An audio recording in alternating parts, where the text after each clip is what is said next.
I bought the doll from Walmart, I thought it was just another harmless toy, something to keep my daughter Emma happy during the weekend.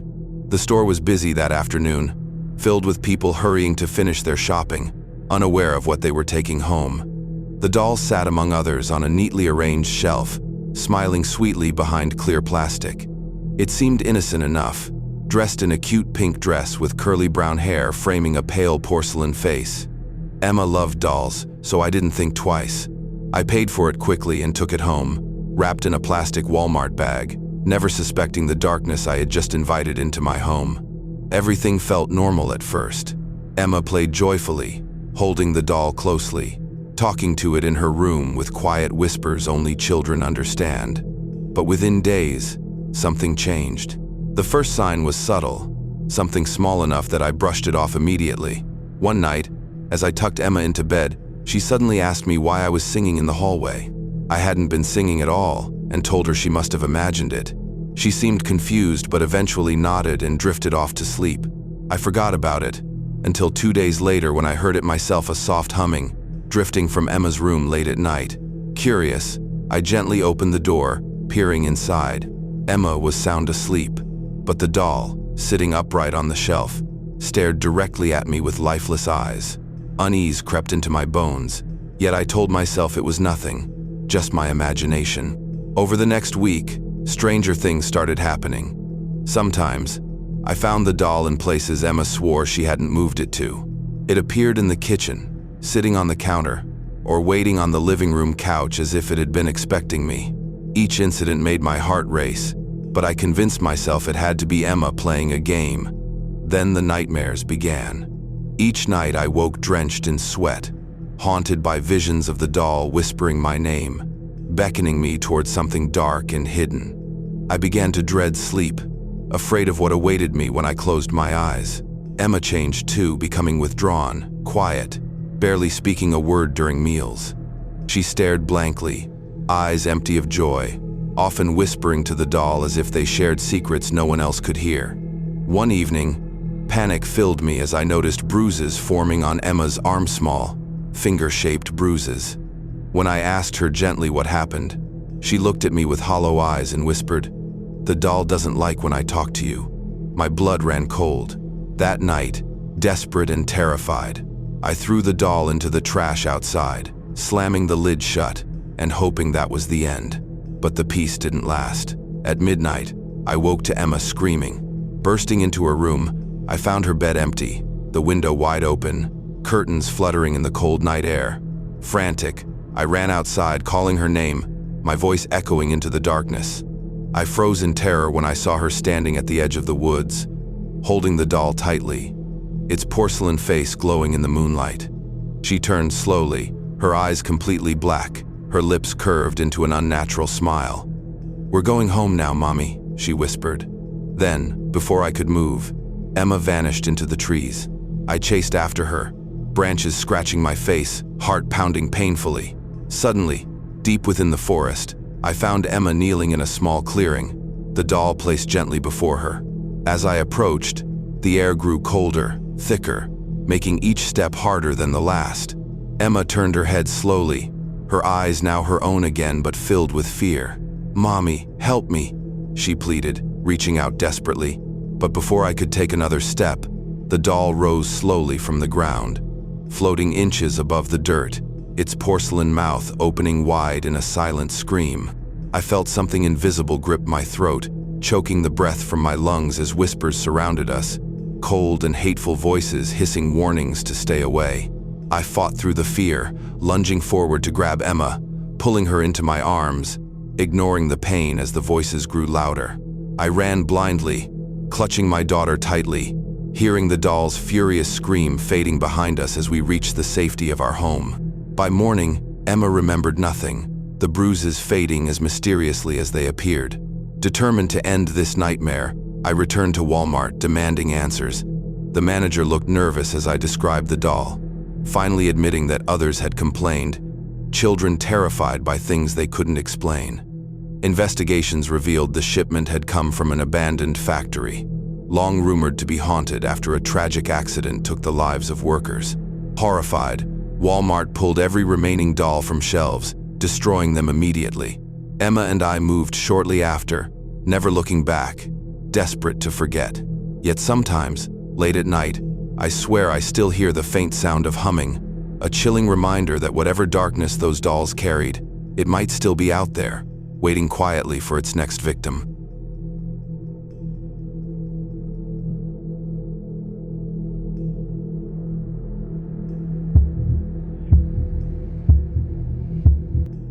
I always loved clearance sales at Walmart, mostly because I could find things I did not even know I needed for half the price. It felt like a treasure hunt, wandering through aisles filled with possibilities. But after that night, the sight of a clearance sign fills me with dread, crawling under my skin and refusing to leave. It all started late one October evening when I decided to swing by Walmart after work, hoping to grab some bargains. The store was unusually quiet, which I thought was strange given how busy it normally was around that hour. Bright yellow clearance signs hung everywhere, advertising discounts that seemed too good to be true. I grabbed a cart and began browsing, enjoying the solitude but gradually noticing something peculiar. People around me seemed oddly frantic, their eyes glazed, grabbing random items with urgency that felt unsettling. At first, I brushed it off as simple excitement over the sales, but something deep down told me things were not quite right. As I wandered down the electronics aisle, something caught my eye: an old-fashioned alarm clock sitting alone among modern gadgets. It looked antique, crafted from dark, tarnished metal, with numbers faintly glowing under the dim store lights. It was out of place, yet something inexplicably drew me to it. Without fully understanding why, I gently placed it into my cart. Continuing through the store, I noticed more bizarre behavior from other shopper-sewn woman tightly gripping a toaster with tears streaming down her face, and a child clutching a stuffed animal as if her life depended on it. Feeling a sense of unease, I quickly paid for my items and headed home, trying to shake off the strange sights I had witnessed. At home, I set the clock on my bedside table and fell asleep. Exactly at midnight, a loud ringing pierced the silence, jolting me awake. Disoriented and panicking, I struggled to silence the clock, but it refused to stop until exactly 1 minute had passed. My heart raced, and an uneasy feeling lingered long after the ringing ceased. The next morning, exhausted from the restless night, I noticed the clock hands frozen at midnight. Frustrated, I tried adjusting it, but the clock remained stubbornly immobile. Convinced it was broken, I tossed it aside and tried to forget about it. However, that night at midnight, the relentless ringing returned, louder and angrier than before. In desperation, I grabbed the clock and smashed it against the floor, shattering it into countless pieces. Relief washed over me briefly, only to be shattered by terrified screams coming from outside. Rushing to the window, I saw my neighbor hysterically clutching the toaster she had purchased, screaming uncontrollably. Another family burst from their home, trying desperately to free their child from the stuffed animal she held tightly, her cries echoing in the night. Panic set in as I realized every item causing chaos had come from the Walmart clearance sale. Trembling, I turned back inside, only to witness something horrifying: the shattered clock pieces crawling across the floor, slowly reassembling themselves in a grotesque, unnatural manner. My blood ran cold as the clock fully restored itself, the glowing numbers brighter and more sinister than before. A whisper echoed around the room, urging me softly yet menacingly to return it to where I found it. Driven by fear, I grabbed the clock and sped back to Walmart, hoping to escape whatever nightmare had taken hold of us.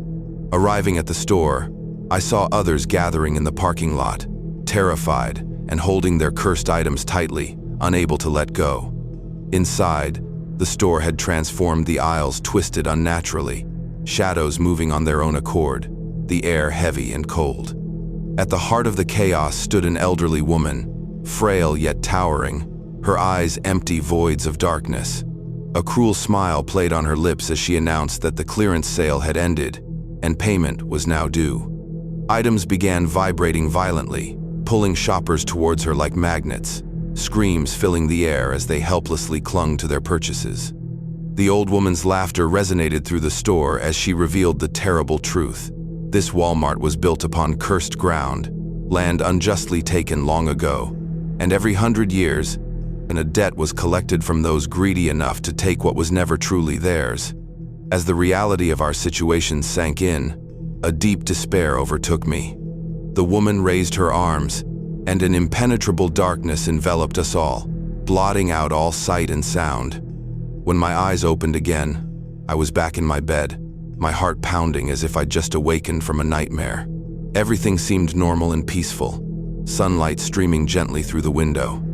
For a brief moment, relief filled me, until I turned and saw the alarm clock still on my bedside table, hands frozen eternally at midnight. It was a silent yet menacing reminder, a promise that one day the ringing would return, and this time I would not be able to escape. Ever since that day, clearance signs fill me with dread, and I avoid them at all costs, knowing that behind every seemingly innocent bargain might lurk a darkness waiting patiently for its next victim. I live now in quiet fear, haunted by the memory of that night, and the knowledge that somewhere, somehow, that clearance sale would return to claim what was owed.